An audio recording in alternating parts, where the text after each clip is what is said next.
अपना किरदार दस्सण दी की जरूरत है कि असीं बदतमीज़ और जाहिल ही हाँ।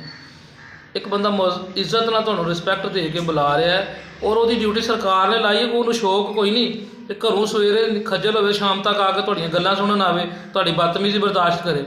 खबर है कि डस्का जनाब तसद्दक नामी टीचर कोलों मोबाइल और नकदी डाकू छीन के लै गए ने।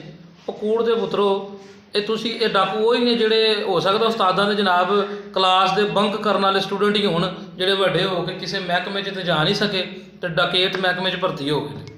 उन्हें कहा डाके ही मारने। तो अज उस्तादां कोल भी ना जनाब किसी जमाने तो उन्होंने तशरीर ते छित्तर पे होने ना, उन्होंने अज बदला लिया। वो जनाब उतों मोबाइल और नकदी छीन के टुर गए। सरासर ज्यादती है। मजलूम तबका एक उस्ताद, इलैक्शनां दी ड्यूटियां भी करवाओ, उहदे कोलों मरदमशुमारियां भी कराओ, घर घर उन्होंने जलील कराओ। एक तो रिस्पैक्ट मिलनी चाहिए, दूसरा सिक्योरिटी मिलनी चाहिए उस्तादां नूं। और सब नूं पता जो मरदमशुमारी शुरू हुई है